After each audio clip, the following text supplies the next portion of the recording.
ఇప్పుడు మనతో పాటు జ్యోతిష్య పండితులు శ్రీ కిరణ్ శర్మ గురుగారు మనతో ఉన్నారు. ఆయనతో మాట్లాడదాం. నమస్కారం గురుగారు. నమస్తే అమ్మా.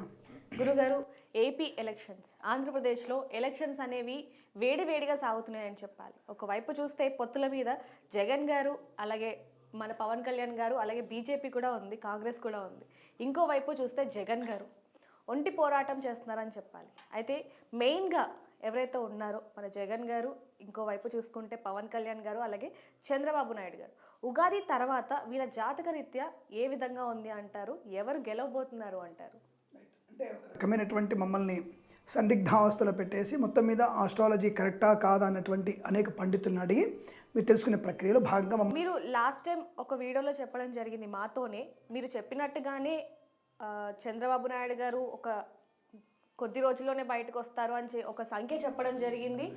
అదే విధంగా రావడం జరిగింది. మీకు ఇదే మీరు ఇంకొక ఛానల్ వాళ్ళ గురించి అడిగినప్పుడు కూడా ఒక చిన్న ఇదే టీవీలో వేరే టీవీలో కూడా మీకు ఇన్ఫర్మేషన్ ఇచ్చడం జరిగింది. అది సో సెన్సేషన్ అని కాదు. అంటే మేము ఇక్కడ మాకు ఏ వ్యక్తి అయినా సరే దాదాపుగా పొలిటికల్ ఉన్న వ్యక్తులు, ఈవెన్ షర్మిల కావచ్చు, జగన్ గారు కావచ్చు, చంద్రబాబు నాయుడు గారు కావచ్చు, పవన్ కళ్యాణ్ గారు కావచ్చు, లేదంటే మనకి బీజేపీ నుంచి పురంధరేశ్వరి కావచ్చు, అంటే ఎవరైతే ఇప్పుడు ఒక ఇంటికి యజమాని ద్వారా మనం తెలుసుకుంటాం అది ఎవరి ఇల్లు అంటే పలాని కిరణ్ శర్మ ఇల్లు, పలాని వాళ్ళ ఇల్లు అని చెప్తారు.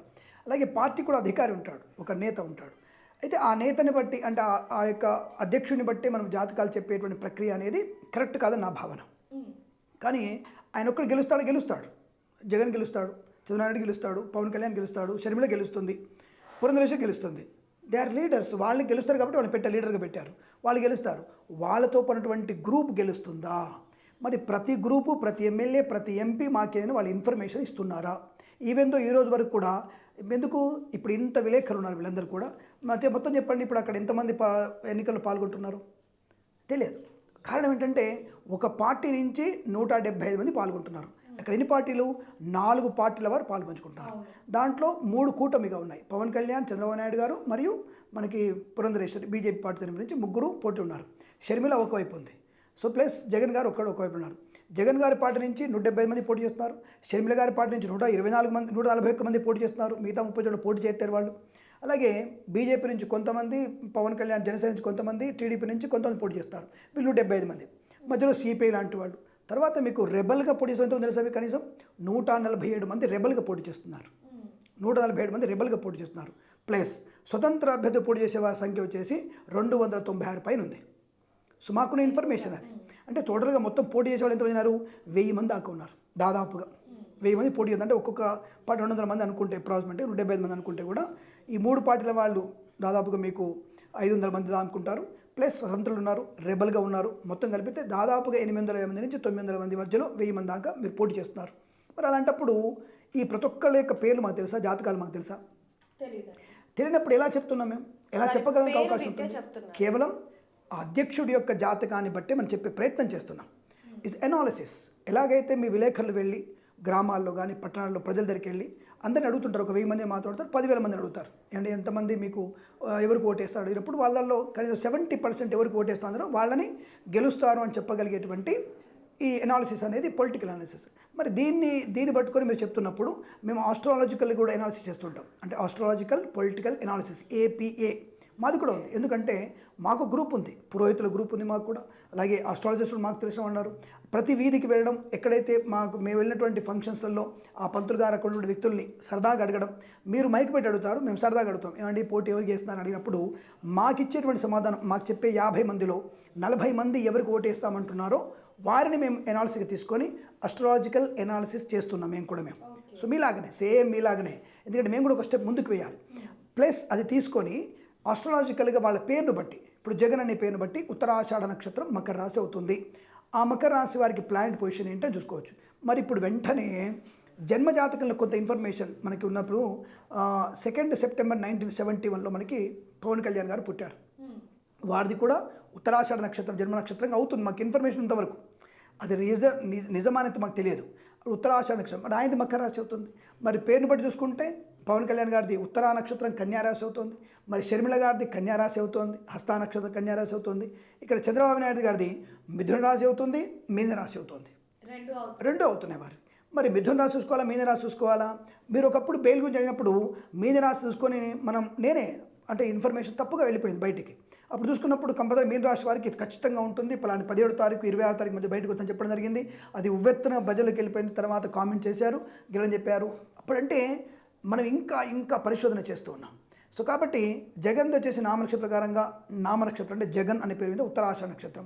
మరి అధికారి అనేటువంటి వ్యక్తిని మనం తీసుకున్నప్పుడు ఎక్కడెక్కడ గెలుస్తున్నాడు, ఏ స్థానాలు బలంగా ఉన్నాయి, తన ఉనికిని ఎక్కడ కాపాడుకోగలుగుతున్నాడు అవి చేసినప్పుడు మేము దాదాపుగా మీకు ఉన్నట్టుగా కుండ బద్దలు చెప్తున్నాను నేను. ఖచ్చితంగా బీజేపీ, టీడీపీ మరియు పవన్ కళ్యాణ్ అలయన్స్ తప్పకుండా మీకు ఎన్నికల్లో విజయం సాధించే అవకాశం ఉన్నది. ముక్కు సూటిగా చెప్తున్నాను నేను, స్ప్రైట్ సూటిగా, మనకేవి పక్కదాటికి ఎట్లక్కల్లా. ఎందుకంటే వారికి ఉన్నటువంటి గ్రహస్థితిని బట్టి నామనక్షత్ర ప్రకారంగా మళ్ళీ చెప్తున్నాను, జన్మజాతకాలు ఇవ్వండి, 90% అక్యురేట్గా చెప్తాను. 90% ఇదే టేబుల్ మీద కూర్చొని ఇదే ఆర్టీవీలో మీ ముందుగా నేను ఎక్కడెక్కడ గెలుస్తారో చెప్తాను. అందరి ఎమ్మెల్యే కనుక ఇవ్వటైతే మీకు తప్పకుండా అనాలిసిస్ చేసుకుంటూ ఈ గ్రహమిక ప్రభావం చేత ఇది గెలుస్తారని చెప్పగలిగే అవకాశం ఉంటుంది. మరి నాకు ఖచ్చితంగా 3 పార్టీలలో అంటే ఈ కూటమిలో జగన్ దాంట్లోనూ, జగన్ గారి దాంట్లోనూ మరియు షర్మిల గారి దాంట్లో ఎవరో పోటీ చేస్తారో నాకు ఇవ్వండి. దాన్ని బట్టి మేము తప్పకుండా మీకు అనాలిసిస్ చేసి 90% అక్యురేట్ ఇవ్వగలిగేటువంటి కేపబిలిటీ మాకుంది. బట్ జన్మ నక్షత్రం ఇవ్వాలి, మాకు date of birth, time of birth మాకు ఖచ్చితంగా ఇవ్వాలి. ఇస్తే మేము కూడా 90% అక్యురేట్గా చెప్పగలిగే అవకాశం. ఎలాగైతే పొలిటికల్ అనాలిసిస్లో వాళ్ళు చెప్తున్నారో అంచనా వేసుకుంటూ వాళ్ళ అనుభవంతో జగన్ చేసిన మంచి పనులు, చెడ్డ పనులు, పవన్ కళ్యాణ్ చేయబోతున్న మంచి పనులు, చంద్రబాబు నాయుడు చేసిన మంచి పనులు, చేయబోతున్న పనులు, బీజేపీ వారు చేసేటువంటి సపోర్ట్, దేశ రక్షణ కోసం వారు ఏం చేయబోతున్నారు, ఇలాంటివన్నీ కూడా మీరు క్రోడీకరించుకొని చెప్తున్నారు. ఇది పొలిటికల్ అనాలిసిస్ చేస్తున్నారు మీరు. అలాగే మేము కూడా ఆస్ట్రాలజికల్గా అనాలిసిస్ చేసే అవకాశం మాకు కలిగించండి. మీ ధైర్యం ఉంటే మాకు అందరి డేట్ ఆఫ్ బర్త్ పంపించండి, మేమే చూసి చెప్పే ప్రయత్నం చేస్తాం. కాబట్టి ఇప్పుడు మేము జగన్, చంద్రబాబు నాయుడు, పవన్ మరియు షర్మిల గారి పేరు ప్రకారంగా మరియు పురంధరేశ్వరి ప్రకారం చూసుకున్నప్పుడు తప్పకుండా వీరి వారి జాతకాల ప్రకారంగా ఉగాది నుంచి మీకు గురుబలం పవన్ కళ్యాణ్ బాగుంటుంది. పవన్ కళ్యాణ్ గారికి ఖచ్చితంగా ఉంటుంది. ఖచ్చితంగా పవన్ కళ్యాణ్ గురుబలం అద్భుతంగా ఉంటుంది. మీరు ఏ రకంగా చూసారు, ఉత్తరాషాఢ నక్షత్రం చూసుకున్నా సరే, కన్యా రాశి చూసుకున్నా సరే, తప్పకుండా గురుబలం బ్రహ్మాండంగా ఉండబోతుంది. ఏప్రిల్ 30 నుంచే చాలా మార్పు పొందుకుంటుంది. మీరు ఉగాది తర్వాత అంటున్నారు, ఏప్రిల్ 30 నుంచే చాలా జాతకాలు మారిపోతున్నాయి. సో కాబట్టి మరి పవన్ కళ్యాణ్ది ఉత్తరాషాఢ నక్షత్రం, జగన్ది కూడా పేరు ఉత్తరాషాఢ నక్షత్రం కదా, అంటే సేమ్ ట్యాగ్ మీకు పవన్ కళ్యాణ్ గురించి జగన్ గారికి కూడా అదే వివరం ఉంటుంది. కానీ జగన్ గారిది జన్మ నక్షత్రం మా దగ్గర లేదు. కాబట్టి ఇక్కడ మైనస్, ఇక్కడ మాకు ఉన్నటువంటి ఇన్ఫర్మేషన్ ప్రకారంగా పవన్ కళ్యాణ్ గారిది 2 రకాలు ఉంది. పేరుని బట్టి చూస్తున్నాం మేము, ప్లేస్ చూస్తున్నాం. ప్రస్తుతానికి అష్టమ గురుడి ప్రభావం చేత ఈ పవన్ కళ్యాణ్ గారికి నెగిటివ్ రేఖ కనపడుతుంది. అందుకే అస్వస్థత కూడా ఉంది. మేము గత మాసంలో చెప్పాం పవన్ కళ్యాణ్కి అనారోగ్య సూచనలు ఉన్నాయి, ఖచ్చితంగా ఆయన పడుతుందని చెప్పేసి మేము తప్పకుండా చెప్పాం. ఆ టీవీ జరిగింది. సరే మీరు అనుకోవచ్చు ఎండలు తిరుగుతున్నాడు కాబట్టి జ్వరం వస్తుంది, అది మీరు కొంచెం జాతకం చెప్పాలా, ప్రాక్టికల్గా మేమైనా చెప్పేస్తాం. మరి జగన్ గారికి ఎందుకు రాలేదు, చంద్రబాబు గారికి ఎందుకు జ్వరం రాలేదు, పురంధరేశ్వరి ఎందుకు రాలేదు, మోడీ గారికి ఎందుకు రాలేదు అని అందరూ చెప్తున్నారు. ఎండలో పవన్ కళ్యాణ్ కంటే కుదురుతున్నాడు మోడీ గారు, ఆయనకి ఎందుకు రావట్లేదు జ్వరం? ఆయన మాత్రం నీడలో ఫ్రేచ్లో కూర్చొని తిరుగుతున్నాడా? లేదంటే ఆయన కూడా ఎలా తిరుగుతున్నాడు ఎండలో కూడా. సో కాబట్టి ఈ రకమైనటువంటి మీరు ప్రశ్నకి సమాధానం చెప్పగలిగే కెపాసిటీ మా దగ్గర ఉంది.